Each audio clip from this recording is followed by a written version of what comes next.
C'est pas très gentil ça. Bah, salut tout le monde, salut tout seul. Mes chers compatriotes, je suis devant vous aujourd'hui pour parler de la grandeur de la France. Rien que ça. Je vais me lancer en politique, je crois. Non, il y a peut-être de la place.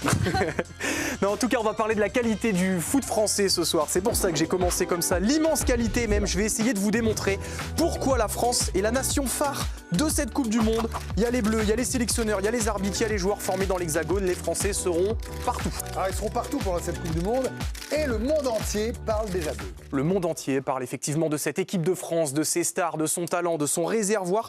On l'a déjà beaucoup évoqué. Alors, pour changer un petit peu, on a choisi de vous montrer le 11 type de l'équipe de France, mais par rapport aux clubs dans lesquels les joueurs évoluent. Regardez, ça a quand même un petit peu de gueule, même si, bon, il y a le Al Hilal en Arabie Saoudite de Théo Hernandez qui gâche un petit peu. Mais pour le reste, Real Madrid, Bayern Munich, Paris Saint-Germain, Barcelone, c'est quand même la classe absolue et ils sont tous titulaires indiscutables.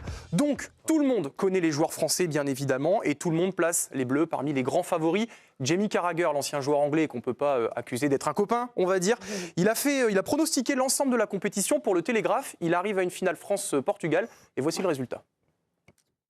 Roberto Martinez, who I know really well, but I just keep thinking of France. And it's more what they've got off the bench and the players they have. It's not even just so much the first 11, because I think in this tournament, managers and what they do from the bench is going to be so important because of the conditions, and they've got to use or utilise the squad really well. France it's just a conveyor belt of players. It just doesn't seem to stop. It just doesn't stop. Yeah, I just think, you know, the pace they'll have in that team as well, I think will be really important, and I think France will just pick. Très bien, ça nous va. Il n'y a pas que les joueurs qui sont parlés, il y a aussi les sélectionneurs. Hein. Oui, les sélectionneurs, effectivement, ils seront 5 techniciens français sur les bancs parmi les 48 nations qualifiées pour la Coupe du Monde. Évidemment, la France est le pays le plus représenté. Il y a Didier Deschamps avec les Bleus, bien sûr, Rudy Garcia avec la Belgique, Sabri Lamouchi avec la Tunisie, Sébastien Desabre avec la République démocratique du Congo et Sébastien Migné avec Haïti. Il y aurait même pu en avoir un 6e, mais Hervé Renard a été démis de ses fonctions avec l'Arabie Saoudite il y a un peu moins de 2 mois. Et ça va faire plaisir tout ça aux entraîneurs tricolores qui sont assez critiqués en général. Il n'y en avait par exemple aucun parmi les 36 équipes de la Ligue des Champions cette saison. Et en tout cas, ce sujet, c'est un combat de Didier Deschamps. Je trouve que l'entraîneur français n'est pas assez valorisé, déjà en France. Est-ce qu'on est, parce que je dis on, parce que je me considère entraîneur français moins bon que les autres, je pense pas. Je pense qu'il y a beaucoup d'entraîneurs français qui ont les capacités, mais qui ne sont pas forcément sollicités ou qui n'ont pas des postes qui pouvaient avoir. Alors après les joueurs et les sélectionneurs, c'est quoi la suite ? Eh bien les arbitres, parce qu'eux aussi ils vont sillonner l'Amérique du Nord cet été à partir de jeudi. Du coup, 8 officiels français au total. Il y a les 2 arbitres principaux, Clément Turpin, François Le Texier, avec leurs assistants respectifs de chacun. Et puis 2 autres hommes à la vidéo, Jérôme Brizard et Willy Delageau. Une belle satisfaction pour Anthony Gauthier, le directeur de l'arbitrage à la 3F. Nous faisons déjà partie des quelques pays qui ont au moins 2 arbitres sélectionnés, 2 arbitres centraux pour cet événement.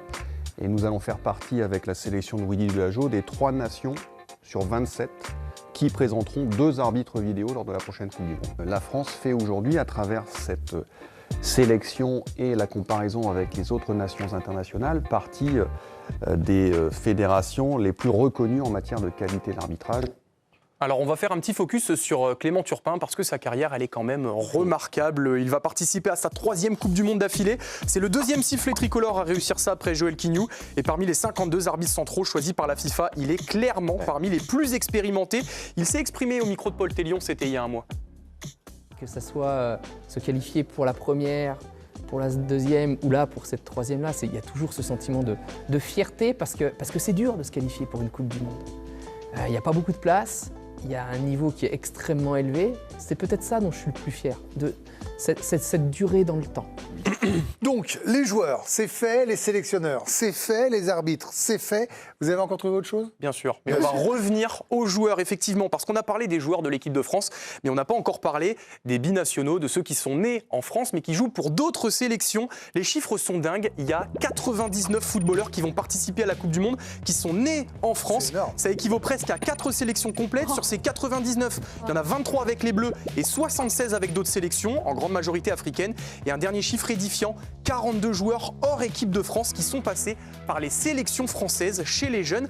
Alors c'est un sujet qui fait débat parce que du coup, la France aide ses concurrents en quelque sorte, mais à l'inverse, ça prouve aussi que le vivier est impressionnant, inépuisable même, et notamment en Ile-de-France. C'est Thierry Henry qui a évoqué le sujet sur CBS.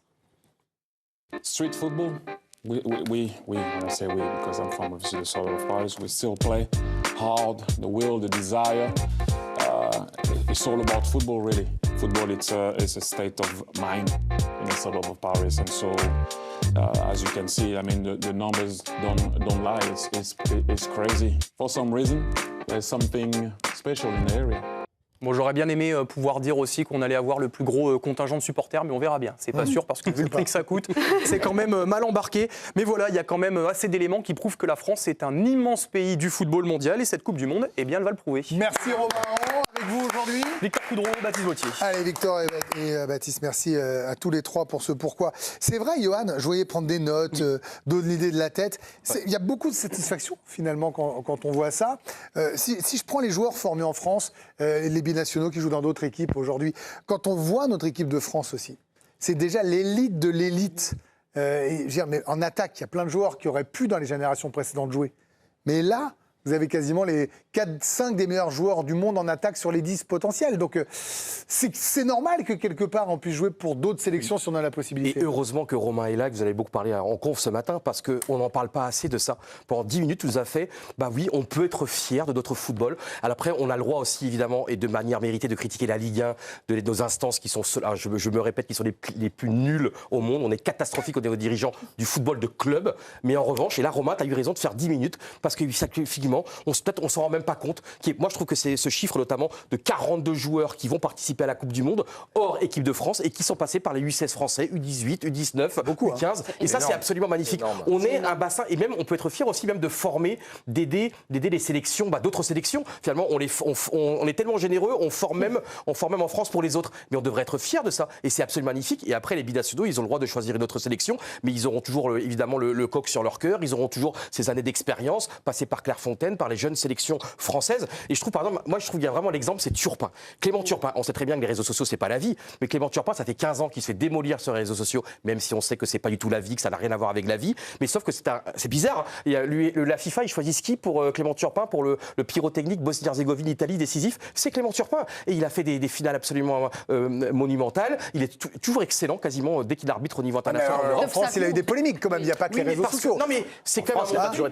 C'est bizarre qu'en France, on dit qu'il est nul, et c'est bizarre dès qu'il est souvent. On ne dit pas qu'il est nul, il a fait de mauvaises prestations aussi en France. Il ne fait pas non plus il paye son côté hautain par moment en France, on le voit toutes les semaines. Et il y a un dernier petit cas aussi pour prolonger ce que tu as dit, Romain. Un dernier. Formidable. C'est par exemple, tu vois Sunderland. Ils prennent qui Sunderland quand ils sont à la rue en deuxième division? Ils prennent Régis Lebris, qui fait un parcours absolument extraordinaire, la montée. Il n'a pas de rapport avec la Coupe du Monde, là, on est d'accord. Non, mais c'est pour te dire que aussi, même en Europe, on a par exemple la Belgique qui prend Rulli Garcia. Bien sûr. Et puis Crystal Palace qui va prendre Pierre Sage peut-être. Soyons fiers, quoi. Carrément, il y a de quoi faire. Oui, alors sur les joueurs nés en France qui vont jouer cette Coupe du Monde pour d'autres sélections, alors il y en a beaucoup. On s'est amusé à faire 2 compos, voilà, parce que c'était compliqué de tous les prendre, mais c'est chouette aussi pour nous parce que c'est des joueurs que l'on peut suivre en Ligue 1, comme Eli Wahi, Amine Gouiri, et puis il y a des grands noms quand même, des garçons comme Riyad Mahrez, Oussem Aouar, lui qui a joué avec l'équipe de France en match amical, enfin Khalidou Koulibaly aussi, Guéladoué, on l'a vu jouer face à son frère Désiré qui va jouer avec la Côte d'Ivoire, et puis il y a Aymeric Laporte, ça a toujours été un sujet à un moment donné, il y a des années, qui était épineux pour Didier Deschamps. Donc tous ces joueurs-là, on va les voir. Wilson Isidore qui va jouer avec Haïti, une Coupe du Monde. Et c'est des joueurs qui ont joué avec les sélections jeunes. C'est bien de montrer ça, parce que c'est des très bons joueurs. Mais je parlais d'élite de chez Élite. Et là, quand je regarde ces 2-11, Karim, très sincèrement, je regarde ces 2-11. Mahrez et Koulibaly Prime, dans le groupe de l'équipe de France, sans trop de débat aujourd'hui. Oui. Les autres, oui, dans le groupe des Bleus, sans aucun problème, titulaire, pas sûr. En Prime, Prime, je dis en plus.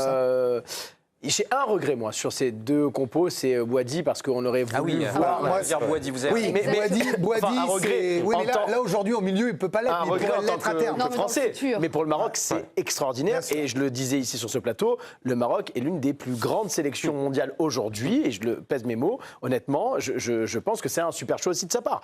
Il ne va pas jouer avec une sélection qui ne gagnera rien sur les 15 prochaines années. C'est une sélection qui peut gagner. Donc c'est un choix du cœur, et il a eu probablement raison de le faire, mais voilà, c'est peut-être le seul joueur où on se dit on peut avoir un regret là aujourd'hui, mais le vivier est tellement immense. Moi, ce que j'ai envie de dire, c'est qu'effectivement, il y a eu ces débats sur les binationaux pendant longtemps en France, il y a 10 ans notamment, souvenez-vous.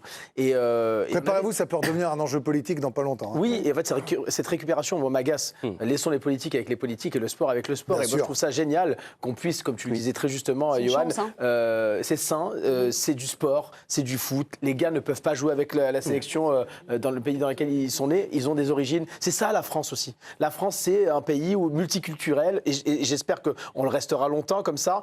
J'en suis moi-même issu aussi et honnêtement, je trouve ça super de pouvoir avoir le choix, de pouvoir représenter le pays des parents, des grands-parents. Je trouve ça génial. Non, mais c'est surtout que parfois, il y en a beaucoup qui ont la lucidité, si j'ose dire, de dire que de toute façon, l'équipe de France, comme je l'ai dit, c'est l'élite ultime de ne pas pouvoir. Et pourquoi se priver d'une Coupe du Monde alors que vous avez été élevé par des parents qui ont une culture? C'est fantastique. Au-delà de la compétition, pour terminer, au-delà de la Coupe du Monde, au-delà d'une compétition, juste représenter une sélection nationale. Juste même jouer un match amical avec une sélection nationale. Vous ne pouvez pas jouer avec l'équipe de France, mais vous avez des origines marocaines, algériennes, sénégalaises, ivoiriennes, maliennes, ce que vous voulez. Vous pouvez jouer avec le pays de votre père ou de votre mère, mais quelle fierté immense. Vous êtes un joueur de foot, allez jouer avec les sélections nationales si vous en avez la possibilité et que vous avez les origines pour, faites-le. Franchement, n'hésitez pas, faites-le parce que c'est aussi le choix du cœur et moi je trouve ça génial. Benoît et Séverine, il y a beaucoup de choses dans ce pourquoi. Alors on est parti sur les binationaux parce qu'évidemment c'est un sujet. Non mais c'est évidemment un sujet qu'il fallait traiter avant la Coupe du Monde parce que et en dire du bien évidemment, parce que c'est le mantra de cette émission-là. Mais il y a aussi ces sélectionneurs. On n'arrête pas de nous dire que les entraîneurs français sont nuls. Finalement, moi quand je vois Séverine, Rudy Garcia. C'est la Belgique. Quand je vois également notre équipe de France aujourd'hui, le staff qui est là depuis 4 ans. Enfin, je veux dire. Sabri Lamouchi avec la Tunisie. Sabri Lamouchi avec la Tunisie. Puis d'autres sans doute moins connus, de Sabri moins connus. Ouais, ça le savoir-faire français. Nous, en Belgique, honnêtement, on a adopté Rudy Garcia, même si on sait très bien qu'il va certainement partir après la Coupe du Monde. Il fait aussi ça pour se relancer, pour reprendre un club après. C'est une belle relance, hein. Non, mais c'est ça que je dis. Non, mais c'est ça que je. Surtout avec le groupe de la Belgique. Franchement, on verra bien, mais je pense même pas que ça arrivera. Mais peu importe, c'est aussi une façon pour lui de vraiment bien se relancer. Effectivement, tu prends la Belgique, il y a quand même pire comme nation de football à prendre pour se relancer. Et avec les joueurs qu'on a, effectivement. Mais ça montre aussi le savoir-faire français. Lui est venu avec son staff qui est hyper expérimenté, lequel il travaille depuis 150 ans aussi. Et nous, c'est ça aussi qu'on a apprécié, c'est la façon de travailler. Et par rapport aux binationaux, on a la même situation en Belgique. Il y a beaucoup qui vont au Maroc et à la République démocratique du Congo. Il y en a vraiment beaucoup qui choisissent d'autres pays parce qu'ils ne peuvent pas en fait jouer pour la Belgique. Donc je trouve que c'est une opportunité et une chance incroyable. Benoît, il a toutes les questions pièges de l'émission. En voici une nouvelle, je vous l'annonce. En voici une nouvelle, cher Benoît Tremolinas. À votre avis, est-ce que Clément Turpin est pour l'équipe de France en demi-finale? Pourquoi Parce que si jamais les Bleus y vont, il ne peut pas arbitrer la finale.